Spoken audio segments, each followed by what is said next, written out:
Joining me right at the top of 9 a.m., Pallavi Ghosh, my colleague. She is joining us right outside Parliament. Mufti Islah has been bringing us up to date with all the developments which are taking place in Srinagar. Our first set of political guests also joining us: Zafar Islam, spokesperson of the BJP; Javeed Shergill, spokesperson of the Congress Party; and Nitin Gokhale, well-known security analyst and founder of BharatShakti.in. Welcome to all of you. Let me just first get an analysis from you, Nitin Gokhale. Your analytical take on why Nawaz Sharif has spoken about Burhan Wani in the manner in which he spoke about. Was he just reading a speech that had been given to him on a hand by the Pakistani army chief?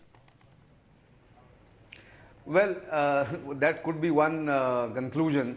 But remember, even when Burhan Wani was killed, immediately after that he had glorified his death and said he's a freedom fighter who's sacrificed himself and India has killed, murdered, in fact, he said, a young leader of the Kashmiri uprising, which is not surprising. I mean, Nawaz has been on the back foot within his own country. The Pakistani army has again gained an upper hand in the last 7 to 8 months, especially after the Panama paper leaks, which named the Sharif family, as well as the fact that the Pakistani army is now needed to put down the uprising in Balochistan, as well as the attacks, terrorist attacks, and the TTP attacks in North Waziristan along the border with Afghanistan. So they need to divert the attention from what's going on within Pakistan, and of course indulge in the falsehoods that they have been indulging for the last 70 years. Remember, when he talks about plebiscite, he very conveniently ignores and does not mention the fact that plebiscite is preconditioned. That it should be, the Pakistani forces should withdraw to the date prior to the occupation of Pak-occupied Kashmir. But what I do not understand, Nitin, what I do not understand, and that is something which has constantly been pointed out since Nawaz Sharif took the stage there at the UNG headquarters, is that why is Pakistan thinking in terms of turning the clock back? I was looking at a speech which was delivered by Nawaz Sharif way back in 1997-98, where the tone and tenor, the text of the speech was exactly what he is delivering in 2016. So I'm just wondering, why would Pakistan think in terms of going back in time to this degree? Is it just domestic politics which is playing itself out in Pakistan, or is there something more to it? Zafar Islam, spokesperson of the BJP, joining us. Zafar, the BJP's national executive starts from tomorrow in Kerala. Is Nawaz Sharif's speech, the way in which he has hit out against India, does that permanently close the door shut on any possible dialogue, any possible negotiation between India and Pakistan, at least in the immediate run? I think that's something the Minister of External Affairs will comment on, that whether to continue to dialogue or engage with Pakistan or not, given what Prime Minister Nawaz Sharif has spoken in UNGA. But honestly, Bhupender, there are no takers for this speech, because he is talking about Burhan Wani. Does anyone in the global community believe that Burhan Wani was not a terrorist? Actually, none. Everyone knows and fully accept India's stand that he was a terrorist and he was gunned on by our security forces. No, my point Pakistan is, if he has, I'm saying while you're right, that nobody would deny that. My point is that if Pakistan starts harping back on a line which Pakistan used to take some 10-15 years back, then India also now needs to make up its mind. Pakistan has obviously changed the game. Is India changing the game or not? That's the question that I'd like to look at, just as I take that short break and see you on the... Well, 1 second, let me just take a break, because that's an important question that needs to be delved into a little more closely. So we'll get all our politicians to respond to that question on the other side of the break. The Prime Minister's initial word that those who are responsible will be punished, will go as just a mere statement. How to punish, that is for us to work out. Special coverage this Thursday morning, where we're looking at the impact of the speech which was delivered by Nawaz Sharif at the UNG headquarters late last night. Our team of correspondents with us, as well as politicians, as well as the defense. And we just get a sense first from Pallavi Ghosh as well, who's joining us from our newsroom. Pallavi, the truth is that whatever differences may have existed within the political class in India, all those differences perhaps will get removed, will get eliminated after this no-holds-barred attack which has been launched by Nawaz Sharif. How is the political consensus, and we were beginning to see some glimpses of that political consensus being formed, how is that political consensus now being led by the government in power? See, first of all, the government is planning to do an all-party meeting, but that's a little later, and that's when the government itself decides or makes up its mind on what kind of a strong reaction they want to take against Pakistan. But I think the government was also closely watching what Nawaz Sharif had to say and what he said last night, and actually, frankly speaking, Bhupen, cutting across party lines, no one really is in different minds about what really should be done against Pakistan. All of them are saying this, that one needs to take a strong action against Pakistan. But, you know, there is a perceptible difference this time round. And, you know, you've got Shergill with you, and so he's going to kind of say it much better. But the point is that unlike earlier times when the Congress party would be extremely careful, not mince words, I mean, actually mince words, would not hit out at the government so much as far as its foreign policy is concerned. This time round, certainly we see a little change in the Congress party. The first official reaction which came in by way of Randeep Surjewala's statement did make barbs and attacks at the government, questioning that where was their current foreign policy actually leading them to. I think after Nawaz Sharif's speech last night, one thing that will certainly change is that perhaps we will not see those kind of questionings coming in from the Congress party. Jaiveer, but certainly, let's put that question to Jaiveer then. You know, Jaiveer, that's a good point being made by Pallavi. Because I was seeing some statements coming from a section of the Congress leadership which was openly seeking answers from the Prime Minister and the NDA about the kind of Pakistan policy that was being pursued, about the kind of foreign policy that was being pursued. Will that questioning of the government now, is that questioning going to subside? Or because of the manner in which Nawaz Sharif has hit out against India, is that going to be used as a fillip of sorts by you to question the Prime Minister even more aggressively?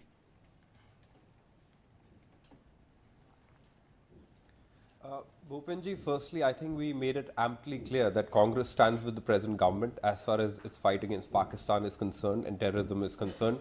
But however, having said that, we also question that Prime Minister Modi mustered a lot of electoral support by promising a muscular Pakistan foreign policy. So the nation is a bit confused as to which way are we heading. I think that was a legitimate question. But that's politics.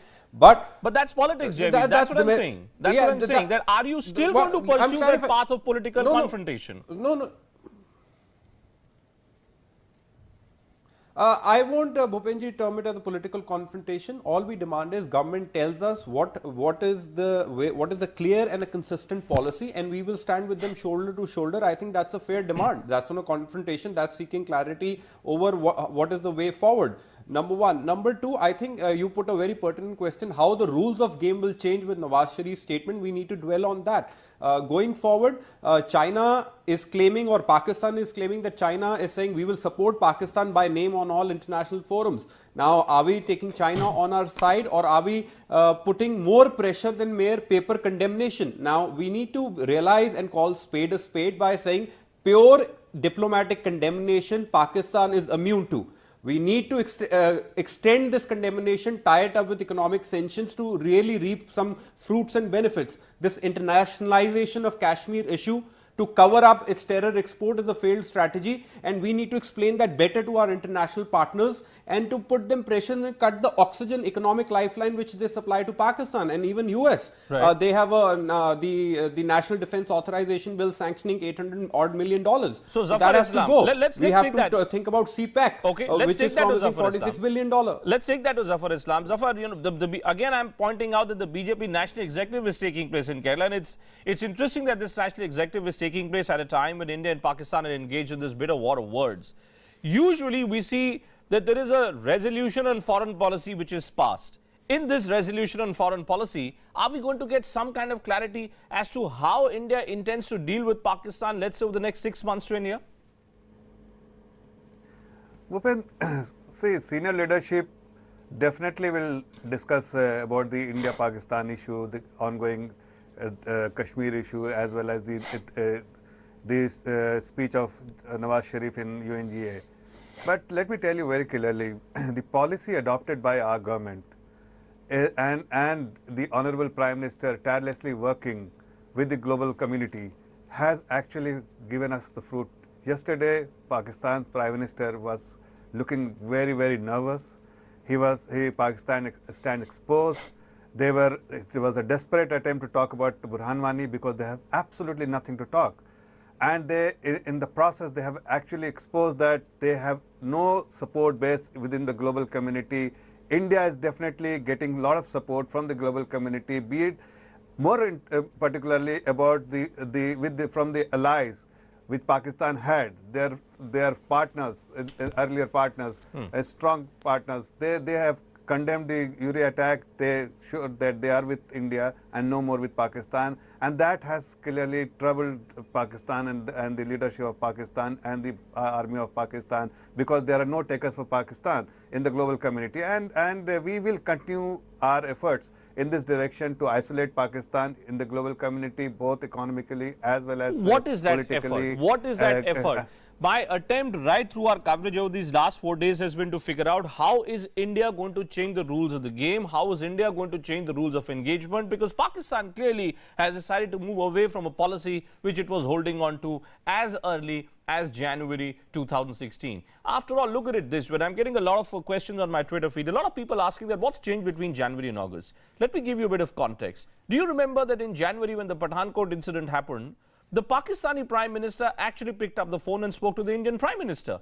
So what's changed between January and August now that Nawaz Sharif goes to UNGA and starts attacking India left, right, center? We'll put that question to Nitin Gokhale on the other side of the break.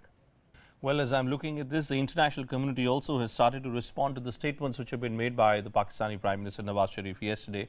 Specifically, the point made by Nawaz Sharif in the context of Burhan Wani, hailing him as a great peaceful leader of sorts of a peaceful resistance movement, is something which has just not gone down well with powers across the globe. Here's Nawaz Sharif with his description of Burhan Wani. A new generation of Kashmiris has risen spontaneously against India's illegal occupation, demanding freedom from occupation.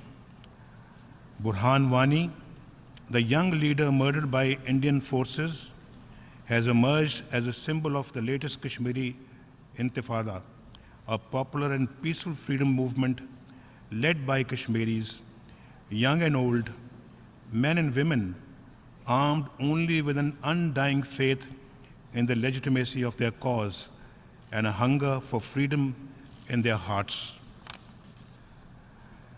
Mr. President, this indigenous uprising of the Kashmiris have been met as usual with brutal repression by India's occupation force of over 500,000 soldiers. Over 100 Kashmiris have been killed, hundreds, including children and infants, blinded by shotgun pellets, and over 6,000 unarmed civilians injured over the past 2 months. These Indian brutalities are well documented. I would like to inform the General Assembly that Pakistan will share with the Secretary General a dossier containing detailed information and evidence of the gross and systematic violations of human rights committed by Indian forces in occupied Jammu and Kashmir. These brutalities will not suppress the spirit of the Kashmiris. It will only intensify their anger and fortify their determination to see India end its occupation of Kashmir. Okay, so that's Nawaz Sharif, and that's why we've been pointing out that if you look at the context and the contents of what Nawaz Sharif has spoken about, it really amazes you. It really certainly has been amazing. I mean, I've been looking at the kind of points which have been made over the last 1 month or so for Nawaz Sharif to take this position on Burhan Wani. Absolutely bizarre. Joining me on the phone line, Pakistan's Leader of the House and Senate, Raja Zafar ul Haq. Thanks very much, Mr. Raja, for joining us. What do I ask you, sir? Please tell me. What do I ask out of a country which is describing Burhan Wani, a self-styled, self-acclaimed commander of a militant outfit, as a peaceful leader? Why would Nawaz Sharif say what he said, sir? You know that for the last about 6 months, there have been cases in which a very large number of young people in occupied Kashmir. They were martyred. They were fired upon with pellet guns, and a very large number, several dozens, have lost their eyesight. Why don't you also say that we lost 18 of our Jawans? Why don't you talk about that? Why don't you also talk about the constant attacks which have been inflicted on various defense installations in Kashmir? Why don't you talk about that as well? Can you allow me to talk? Yes, sir. No, I'm allowing you. Because you're just trying to give me one sequence of the events. Therefore, I wanted to update you with the other sequence of events as well. Do go ahead. No, but if you are interviewing me, you have the right to put questions. Yes, sir. And I have the right to reply. Please do. Please do. Please go ahead. If you reverse this. No, please go ahead. If you ask me the question and you start giving the answer and your side of the I'm only reflecting both sides. That's all, Mr. Raja. That would be very, very unfortunate. I'm reflecting both sides, Mr. Raja. That's all I'm trying to do. You are not reflecting both sides. I am, because you're playing the typical Pakistani game, and I'm afraid that this cannot go on forever and ever, sir. If you have this mind and if you have this intention, then I'm sorry. No, then you tell me why. Why don't you tell me why? Are you unwilling to accept the fact that India lost 18 of its soldiers? I have gone through several hundred interviews in my life. Yes, sir. But none like you. I have also done hundreds and thousands of interviews, but I'm saying I've now taken a conscious decision, sir. This constant spin doctoring, which is done by Pakistani spokesperson and Pakistani leaders, has to come to an end. Therefore, I'm asking you a simple question. I'm asking you a very simple question, Mr. Raja. I don't want to continue. I'm asking you a simple question, Mr. Raja, before you go. I don't want to continue. So you are embarrassed when I ask you about 18 soldiers dying in India. You're embarrassed. You don't want to talk about that. That's the problem. You just saw. You just saw that is the problem with Pakistan today. Pakistan wants India to look at only and only one side to events, one version of events. And the version of events which is embarrassing, which is uncomfortable for Pakistan, is something that Pakistan would be unwilling to accept. And you just saw a live example of that. Pakistan's Leader of the House and Senate, Mr. Raja Zafar, only wanting us to look at one side of the events. Of course, India feels pain. Of course, all of us, whether we in the media, citizens of this country, feel pained when we see sights of Indian citizens, poor hapless citizens, and those poor citizens in Kashmir, pretty much our own friends, our own brothers and sisters. If pellet guns were used, we question them. But why should we not question? Why should we not question the Pakistanis when it comes to when they want you to see a certain version of events? Why should they not be questioned? And to my mind, this just explains and proves the virtual hypocrisy which is being indulged in by Pakistan. Through this day today on CNN News 18, we'll try and put these questions to the Pakistani establishment. I think time has come to set the rules of engagement. India has to think out of the box. India also needs to change the rules of the game, much like Pakistan has done. And each time we get a Pakistani spokesperson, and each time you find yourself being engaged on Twitter or on Facebook with any Pakistani political leader, ask them. Every time they ask you to take a position, what's going on in Kashmir, ask them, firstly, how do they respond to 18 Indian soldiers dying? Who's to be held responsible for that? Keep tracking the story on the other side of this break as well. How do you deal with a country which is only creating a web of lies? Let's put that question to our correspondents. Pallavi Ghosh is joined from our newsroom. Mufti Isla is there in Srinagar, and Saurabh Shukla, editor-in-chief of News Mobile as well. Thanks to all of you. Saurabh, let me just dwell on this a little bit with you. How does India deal with a country which is not only doing U-turns, is not only creating a web of these outright lies, but is giving no clear-cut indication of how it wants to move forward? Is this simply because Nawaz Sharif is not in control of the game in Pakistan? Absolutely, Bhupen. As you spoke about it earlier, India actually needs an out-of-the-box strategy with Pakistan. Old world strategy is not going to work. India has tried diplomatic as the primary lever vis-a-vis Pakistan for many years. Prime Minister Narendra Modi went out of his way, and I can tell you from very highly placed sources, there were people within his own government, there were senior ministers who had told him when he was actually going to Pakistan, but he was very clear that he wanted to give a hand of friendship to Pakistan. That has been rebuffed, and certainly Pakistan has been controlled, as it's clear. In fact, I must tell you here that the entire speech was scripted at the behest of the Pakistani ISI and Pakistani military. Pakistan's army chief Raheel Sharif, in fact, had a long conversation with the Pakistani premier there, and a lot of these words, in fact, specific mention of Burhan Wani came in from there. And certainly, because usually when you see at the UN, there is a certain decorum. Heads of states don't get into petty politicking. This is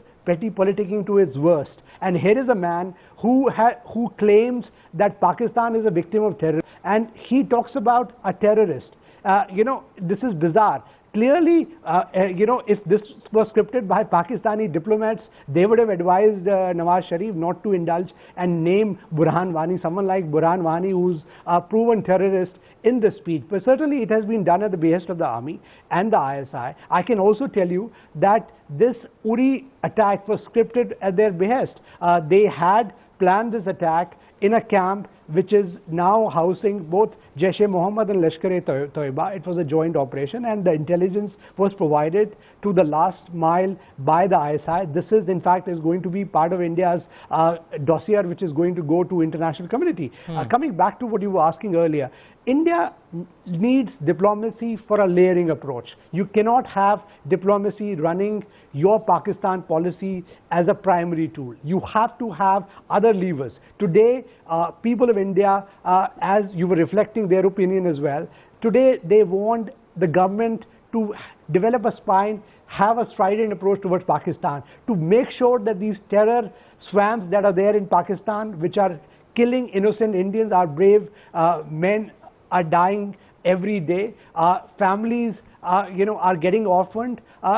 Certainly, people expect a Prime Minister like Narendra Modi, who is known for his very candid views, who is known for his out-of-the-box diplomacy, to demonstrate that. Okay, let me just hold on. Let me just hold you there. A messaging which is coming out. When you say, you know, because that's the point that I wanted to put to Pallavi, when you say that Prime Minister Narendra Modi now has to be seen as developing some spine, Pallavi, can you throw some light on what exactly is working on the minds of the Prime Minister?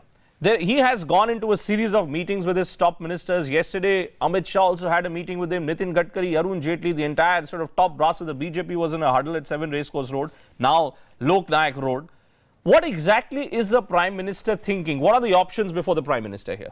I think what essentially the message this time around the Prime Minister wants to send out is that we are going to have a calculated, well thought out move against Pakistan. No knee-jerk reactions, no comments coming in that Pakistan ko maar dalo. You know, if you notice, unlike earlier times, Bhupin, this time around, we are seeing the silence of the so-called motor mouths within the government and within the party. It's all actually building up, and that's what our government sources are telling us. It's slowly calculated kind of an attack they're going to have against Pakistan. You know, the speech, for example, which was given by our permanent representative at UN today, the right to reply. Look at the kind of a speech. It's very, you know, very, in a sense, very carefully worded, hard hitting, makes the point, and you know, in fact, calling, you know, saying that Pakistan suffers from what is called a democracy deficit. You know, it talks about Abbottabad, you know, the land of Taxila being converted into a land of terrorism. I think that's exactly what the government is trying to do, to have different kind of strategies in place. One, kind of a diplomatic isolation of Pakistan. India has been talking about that, looking at support coming in from the other countries. Indeed, over the last 48 hours, we are seeing that kind of support coming in. But many would argue that this is nothing new. But the point is, I think this is the point which the government of India is trying to make, and the Prime Minister is very hands-on on that. He's been briefed consistently by the Home Minister, the Defence Minister, by the Armed Forces also on what exactly is the situation. They're not going to go in for any knee-jerk reactions, a diplomatic isolation. A strong statement certainly can be expected from Sushma Swaraj on the 26th, and possibly it could be followed up by some kind of specific strikes also in Pakistan. But that final political call will be taken only after. No, that's why. You know, sort of. Now, Pallavi has captured exactly the dilemma that I have had on my mind now over these last 3 days since Sunday, when the Uri strike first happened. We keep saying that Indian establishment is speaking in very strong words. Now, this definition of strong words, this is something which we've heard time and time again. When Kargil happened, we heard strong words. When Mumbai happened, we heard strong words. Kaluchak happened, we heard strong words. Parliament attack happened, we heard strong words. My question to you, Saurabh, and since you follow this defense and strategic space so closely, is this. Pakistani Prime Minister Nawaz Sharif has given us a clear idea that he wants to change the rules of the game. He wants to change the rules of the engagement. Maybe, as you point out, that's because the script is being written by the Pakistani army chief. How is India changing the rules of the game? By talking about global isolation, strong words. Is this not giving a very conventional approach to an enemy who really is coming up with shots which you don't know are going to be fired in which direction and what time? Absolutely, Bhupen. In fact, this has been our problem, that every time some attack happens, we go and speak in conventional terms. We do these things called diplomacies, where we do go through our motions, give them note verbals, and then after a couple of months is business as usual. Don't forget, it has been many years since 26/11. You haven't had any justice to the victims of 26/11. We owe them all an apology and explanation. Why is that not happened? And that's the reason why this time around, if you want, and nation expects the Prime Minister who came to power on the plank of assuring the country that he will take decisive action to act differently. Having said that, yes, they have to take a calibrated action. But as I was mentioning earlier, you cannot you cannot allow diplomacy to take the primary path vis-a-vis Pakistan, because Correct. Pakistan is a very different state altogether. They are not going to be So what do you do? handled through If you diplomatic say, means. Saurabh, if you say that don't allow diplomacy, yeah. if you say don't allow diplomacy to lead your moves on Pakistan, then what do you do? What should be the lead factor for India then? I'll tell you. I was no. So I'm going to tell you that you have to have a combo of several things. A combo will mean diplomacy, which will soften a lot of countries, will engage them, will make sure where your sanctions are coming through, you are going to isolate Pakistan, which is happening. But there is a danger of letting it go too far, because then what happens is a lot of these countries, US will come, a lot of other countries will come to you and say, hey guys, just back down, don't escalate. But besides that, you have to hit out at these terror groups in whatever way possible. India, I always maintain that if India wants to be a great power, it wants to be a big power, it has to think and act like one.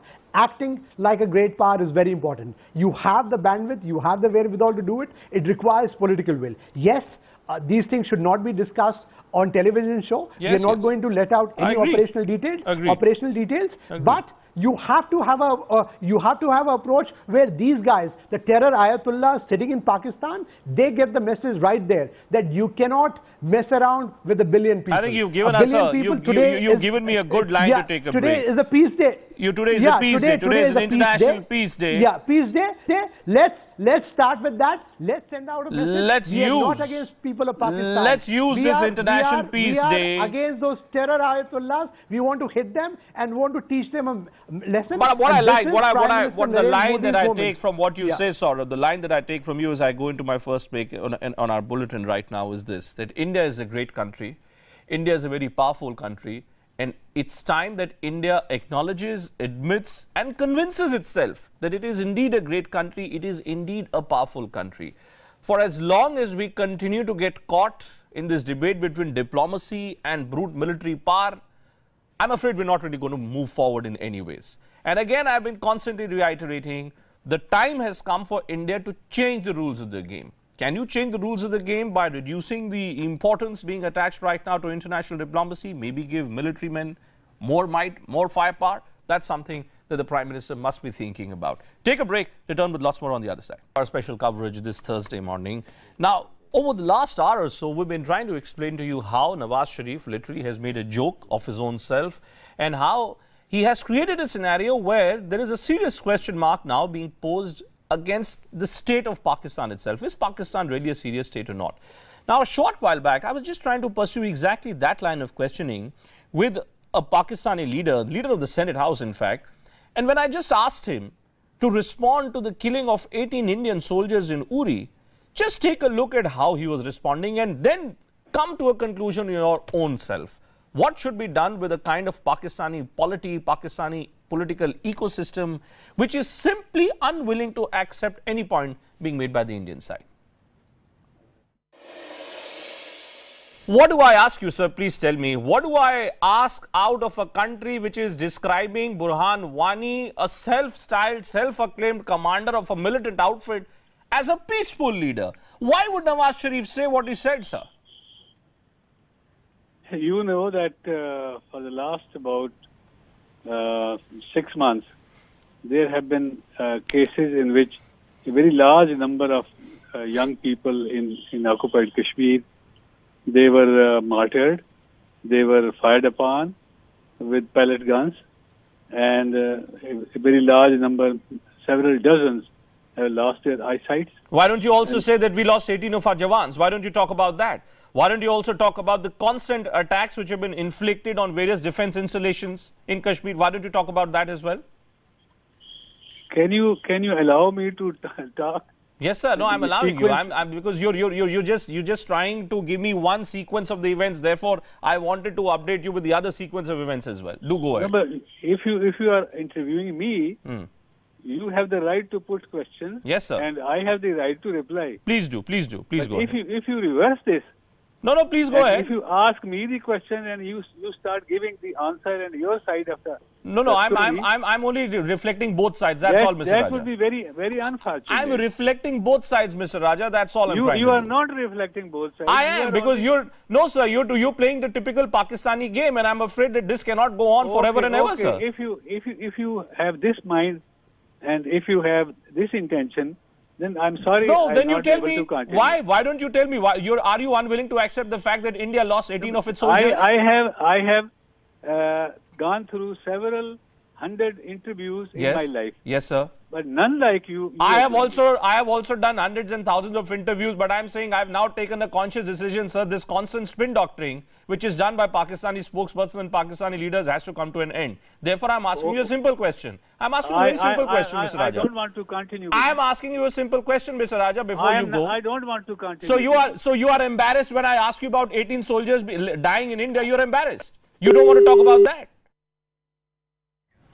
So what does one do? What does one do? A Pakistani leader, a Pakistani politician can have a good 2.5, 3-minute conversation with an Indian journalist, but when constantly probed and constantly questioned on what had happened in Uri, who was responsible for killing of those 18 Indian soldiers, you saw the response there. What's going on the ground there in the valley region? Karma Paljor is there in Srinagar. Let's get a sense from him. Karma, the High Court in Jammu has come up with this decision that the use of pellet guns is not going to be banned. Now you have this Nawaz Sharif statement where he says that there is a new wave of freedom fighters which is coming up in Kashmir. How are the youngsters in the valley responding to the statements which have been made by Nawaz Sharif? I think it's going to further escalate the trouble that there is already festering in the valley. You know, we've been seeing again protests and violence there in South Kashmir.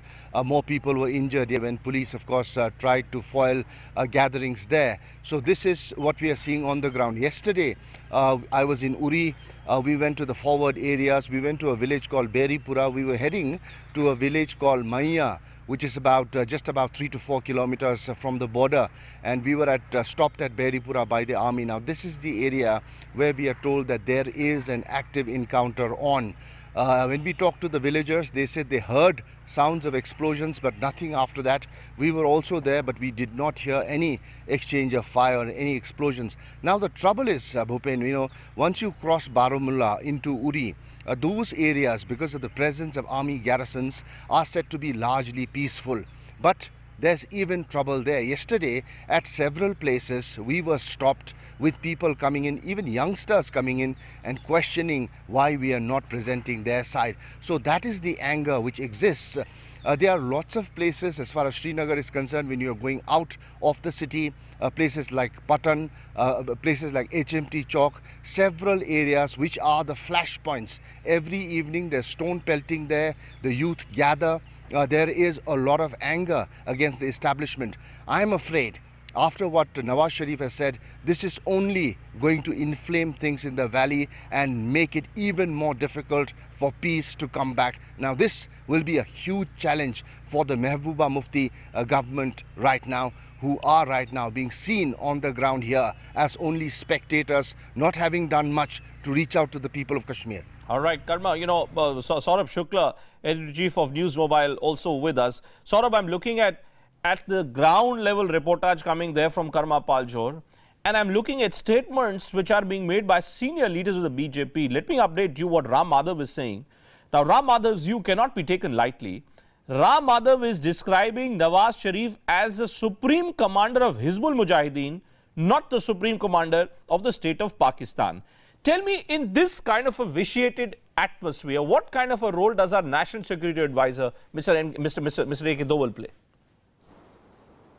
Well, Bhupendra, I can tell you, Mr. Doval's role is very, very important. In fact, he is the eyes and ears of the Prime Minister and national security. You know, he is the national security czar, and I must tell you that he has been closely involved in the intersection of the security policy and the foreign policy, which also takes me back to what I was arguing earlier, that this is what is going to work with Pakistan, where you need diplomacy along.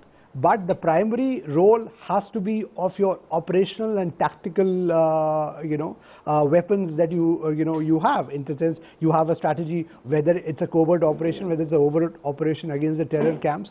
There are other ways of dealing with them, but it has to be a combination. Having said that, what Ram Madhav is saying is significant, and this also demonstrate a clear hardening of stance. While the BJP has been, in any case, has had a very, very hard stand on Pakistan, but the fact in the last few days, if you see, a lot of their spokesperson, a lot of their senior leaders have come down heavily, which points to the fact that they are determined. In fact, the party, sources are telling us both in the government and the party, there is a clear section of people who are going with public opinion here that Pakistan needs to be taught a lesson this time. And lesson means, lesson is not about inflicting any civilian casualty. Lesson is about making sure that these terror ayatollahs, the terror kingpins who are there in Pakistan, they are taught a lesson. And this is what I think the line of thinking is, and that is what they're working on.